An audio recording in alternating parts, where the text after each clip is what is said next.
So yeah, so excited to chat with you. I've been loving Ted. I love all Ted Lasso seasons, but this one I'm really enjoying too.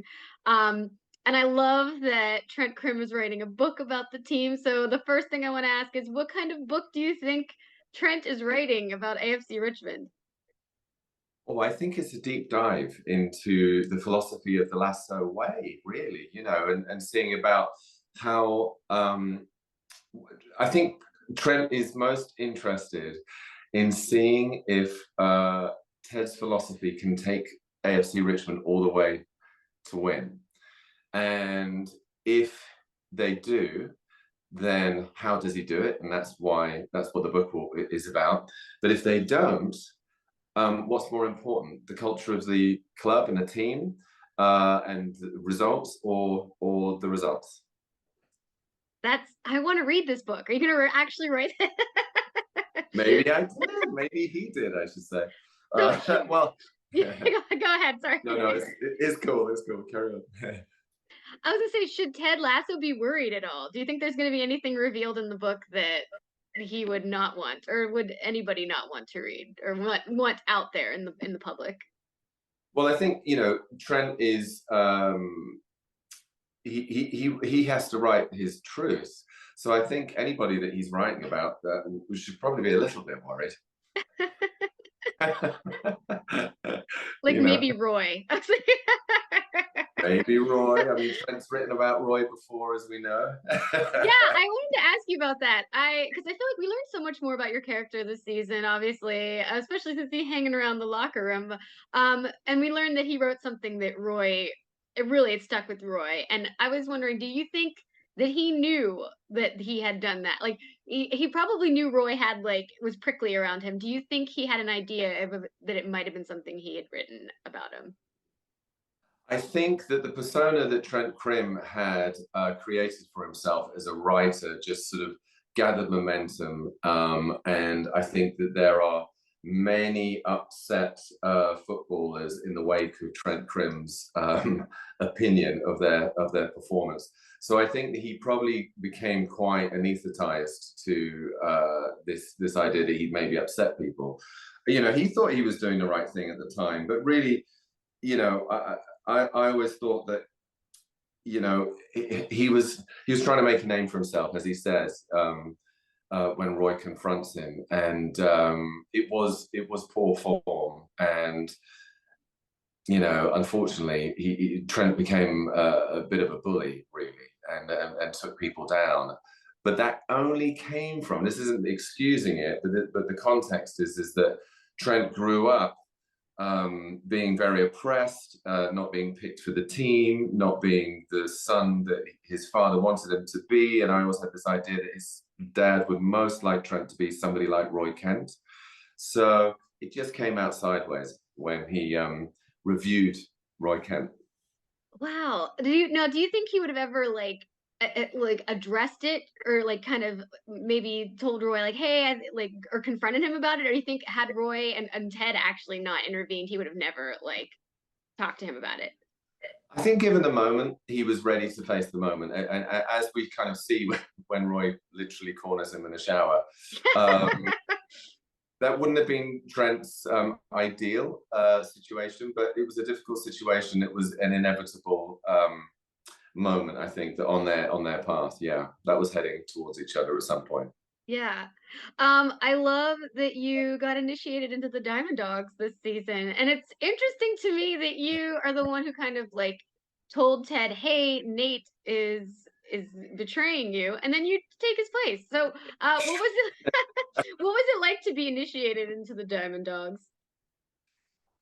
Well, the thing is with that is that there's two things that happen at the same time. There's James Lowndes being asked if how he would feel about Trent Crimm being invited into the Diamond Dogs, and then there's my excitement, and then there's Trent's excitement, and I don't know which one's more excited. I would say they're probably quite equal. I mean, I was thrilled. I tell you how I found out. I was on set, and Joe Kelly, one of the wonderful co-creators, came over to me and went, "Hey, have you been in a Diamond Dog scene?" And I was like, no. And he went, you might. And I was like, oh, Joe, really? You know, I couldn't believe it. I was like, oh my God, Trent Crimm is a diamond dog. And the reason that's like super exciting for me, again, is because, sort of, as I said earlier, Trent was an outsider, you know, so when he was saying independent, I mean, that became his armor, his persona, but he just wanted to be part of a team, like all of us. He wanted to, Yeah. so this is sort of a dream come true for him, that he hadn't even dared to dream for a long time. So yeah, he was excited. Oh, that's so cool. We also, of course, learned that Trent is a part of the LGBTQ community. Um, Yes, were you surprised to learn that about your character? And how soon into working on the new season did you learn this about Trent? I knew for a long time that was a possibility. Wow. Um, yeah, I knew for a long time that was a possibility. Jason Sudeikis and I had a 3-minute conversation in season one, and out of that conversation, all these little avenues. Oh, I'm giving us a thumbs up.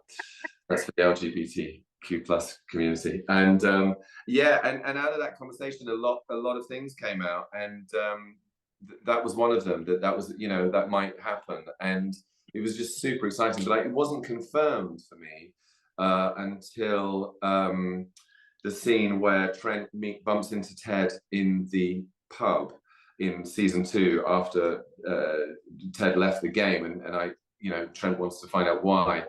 But on that walk from my dressing room to the set, Joe Kelly was on one side, Jason was on the other, and he went, "So you're going to be doing a deep dive on the team in season three? Oh, and by the way, you're with that guy." And I was like, "I'm with that guy," and they're like, "You're with that guy." And I was like, "Yeah," and Jason was like, "Yeah, that's right." And I was like, "That's it. Yeah, great, good." And that was when it was confirmed. So that was super exciting. Wow, wow, that's great. And it's such, I mean, I loved learning so much about him this season. It's been so fun to like have him Yeah. back there and like learning and him being there for Colin too. That was really great, an important moment in the show this season.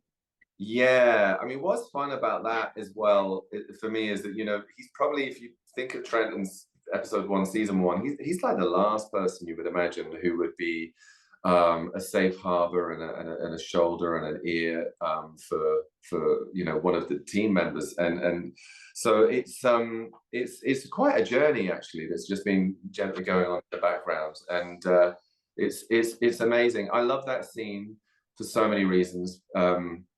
You know, Billy Harris, I think, is phenomenal. And and then there's also just what I liked about playing Trent in that scene is, you know, I don't really say very much. It's the power of just being able to listen to people and then therefore then be seen. It's you know, it can be transformative, and I love that little magic pocket is in the show. You know.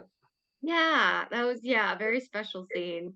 I love that there's another scene I really love that I just was thinking about that when Trent gets very excited after the first game with the lasso way, and you're like, yes, the lasso way. And it was so cute because I thought, how did you achieve that level of excitement while also maintaining like the drillness that you're known for, your character's known for? Like it didn't seem out of character. It seemed in character, but it was, I figured that probably was like there was more to that scene than just being like excited because we don't see him like that.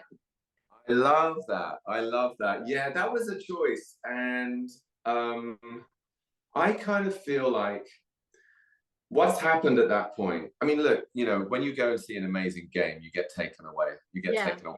And as we know, the score wasn't what Richmond would have liked, but there's this moment of inspiration where you see these players, you know, communicate and get into a flow that is just kind of magical. And Trent sees it, and he knows his football, and he knows the game. And the thing is now he's invested in this, not just the team, but he's invested in the players, because inevitably he's made connections with them all, as did I, you know, with the actors on the set. And so when you see something suddenly fly, and you believe in Ted anyway, and I know that he's capable of. Sorry, Trent knows that he's capable of magic, and he sees the magic, and he's like, "I gotta tell you," you know what I mean? It's like, you gotta know this, because you know, he'd be the first person to say, you know, you're insane to kind of do this at this point.